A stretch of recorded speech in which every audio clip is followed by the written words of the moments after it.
그러니까 정당도 중요하지만은 국민들이 젊은 사람 아니면 안 된다고 하는, 새로운 사람이 아니면 안 된다고 하는 환상에서 빨리 깨어나야 돼요.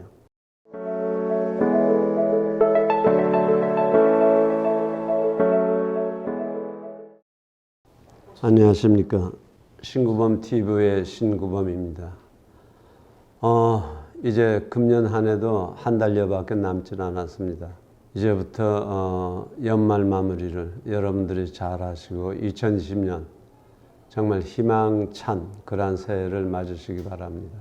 오늘은 그 정치권에서 특히 그 연령 차별에 관한 얘기를 좀 해보고 싶습니다. 사실 이제 우리 우파라고 표현을 하고 싶은데요. 우리 우파들이 열망을 하고 기대하고 있는 이 보수 정치권이 통합이라는 것은 그렇게 쉽게 이루어질 것 같지는 않습니다. 여러분들 아시는 것처럼 지금 자유한국당의 황교안 대표가 3일째 단식 농성 중이고, 그러한 가운데서도 보수 대통합 제안을 해놓은 지가 벌써 상당한 시간이 흘렀는데도 그게 진전될 기미가 지금 보이지 않고, 오히려 군소정당이긴 하지만은 군소정당을 만들기 위한 그 소위 가칭 자유당 창당 발기인 대회가 어제 열렸습니다.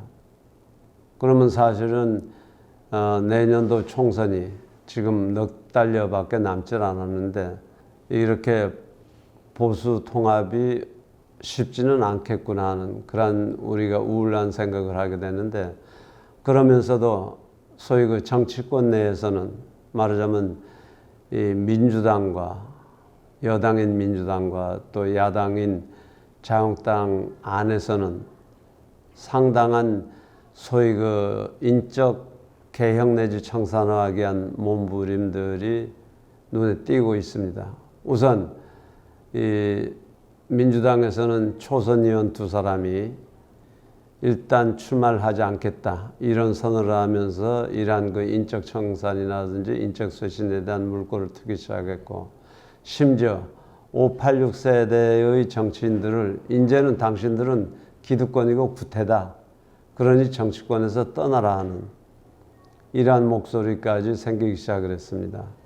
한편 이제 야당을 대표할 수 있는 자유한국당의 경우에는 김세현 의원이 자유한국당이 존재하는 자체가 민폐다, 그러기 때문에 자유한국당은 해체를 하고 완전히 새로운 정당으로 거듭났으면 하는 그러한 바람을 국민들에게 메시지로 전하면서 삼선위원회도 불구하고 출마하지 않겠다, 그러한 자기 표명을 했습니다.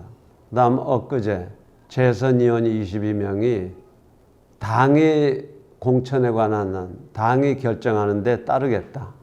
말하자면 이제 불출마 선언은 아니지만은 당이 결정에 따르겠다, 이러한 이제 연판장을 돌렸고, 그 다음에 초선 의원 44명도 우선 중진들서부터 용퇴를 해라, 그러한 주장을 하는 등 어쨌든 여당이든 야당이든 소위 인적 쇄신을 통해서 정당이 거듭나기를 바라는 국회의원들에 의해서 지금 요동을 치고 있다고 우리가 얘기를 할 수 있는데, 가만히 보면 정말 국가라는 자기들이 속한 또 국민에 대한 그러한 책임감에서 그러한 것을 하는 게 아니라 어떻게 하면 정권이 총선에서 승리하고 다음에 이 소위 권력을 장악하느냐, 거기에 지금 초점이 맞춰 있는 거예요.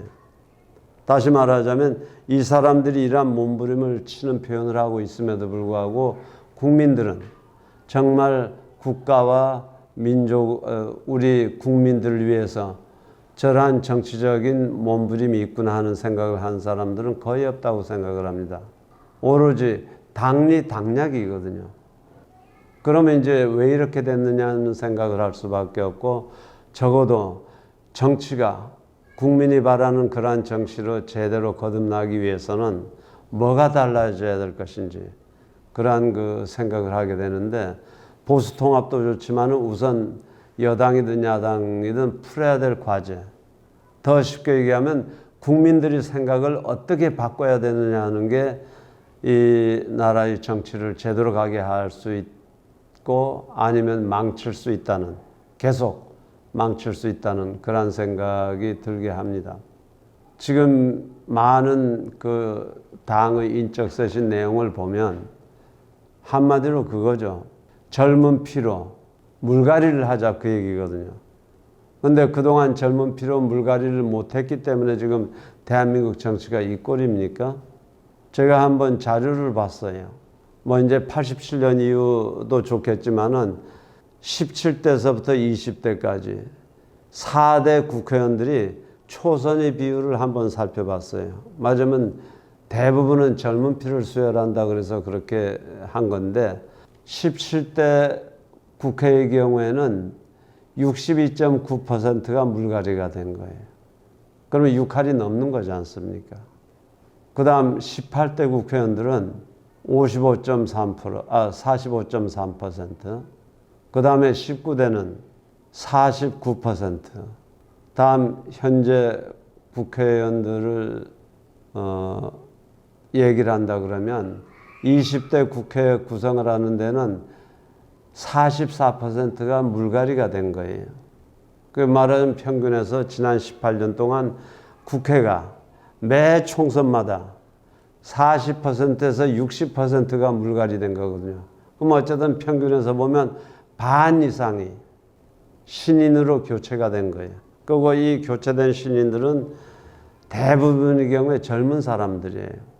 그러면 18년 동안 이렇게 40%에서 60% 가까이 4년마다 국회의원들을 물갈이 했는데 젊은 사람으로 뭐가 달라졌습니까? 대한민국 정치가. 어떻게 보면 18년 전에 비해서 지금 더 퇴행되어 있다고 생각할 수도 있는 거거든요. 그게 왜 그렇게 됐느냐는 거예요. 그러니까 국민들을 포함해서 정치권까지 국민들의 입장에서는 젊은 피 수혈을 해야만 우리 정치가 새로워진다고 하는 이 환상에서 깨어나질 못했고, 또 국민들이 그러한 여망에도 불구하고 정당, 정치인들은 다음 정권을 어떻게 장악하느냐에 초점을 맞춰서 인선을 했기 때문에 결국 이렇게 된 거예요. 그러니까 말하자면 4년마다 엄청난 물갈이를 국회가 했는데 결국 이 사람들은 어떻게 하느냐. 기존 국회의원의 행태를 그대로 닮아간 거예요. 새로운 정치를 하려고 하는 게 아니라 왜? 그 정당의 입맛에 맞는 사람들을 새로 공천을 줬기 때문에 그런 거거든요. 그러면 사실은 정당의 공천하고 국민의 기대 사이에는 엄청난 괴리가 있는 거예요. 그러니까 정당도 중요하지만은 국민들이 젊은 사람 아니면 안 된다고 하는, 새로운 사람이 아니면 안 된다고 하는 환상에서 빨리 깨어나야 돼요. 특히 우리처럼 나이 든 사람의 입장에서 보면 오히려 경륜을 갖추고 지식과 경험을 가지고 있는 사람들을 물갈이를 핑계로 해서 다 쫓아내버린 거예요. 그 언론인 가운데 문일석이라는 분이 계신데 그분이 몇 년 전에 글을 쓰셨어요. 이제 젊은 실험 정치는 끝내자. 정말 나라가 바로 갈 수 있도록 정치를 하기 위해서는 이 환상에서 벗어나자는 거예요. 그러니까 신기루 같은 거예요. 정말 그렇게 해서 이 보수라 그러면 점진적으로 개혁할 각오도 돼 있고 애국심도 확실하게 가지고 있는 사람들이 국회에 들어가서 정말 나라와 또 국민을 위해서 일을 할 수 있도록 이렇게 해줘야 되는 거라고 생각을 합니다. 그런 면에서 두 가지 제안을 한다 그러면 우선은 중앙당의 공천제도를 전부 폐지해야 되는 거예요. 왜 중앙당이 자기 입맛에 맞게 국회의원 후보들을 공천해야 되고 공직선거의 후보들을 왜 공천해야 됩니까? 심지어 시군의 도의원, 시의원까지도 중앙당이 공천하고 있거든요. 그게 정말 민주적인 방식인가요? 미국처럼 프라이머리 시스템을 도입하면 안 되나요? 말하자면 중앙당이 공천권을 폐지하고 각 지역에서 선거구별로 정말 국회의원 내 꼭 해보겠다고 하는 사람들이 순수한 경쟁을 통해서 후보가 결정될 수 있도록 한번 중앙당들이 용단을 내릴 필요가 있어요. 지금까지 중앙당이 공천권을 행사한다는 것은 뭐냐면 당의 목적에, 당의 운영에, 또 당의 이미지에 부합한 사람들을 선택을 했던 거 아니에요? 그 결과 아까 제가 통계도 얘기했지만은 뭐냐는 거예요. 정치는 더 퇴행한 거 아니에요. 그런 거기 때문에 중앙당은 이번 총선을 계기로 해서 과감하게 이 소위 그 후보 공천권을 포기를 하고 이거를 각 선거구별로 지방에 넘기라는 거예요.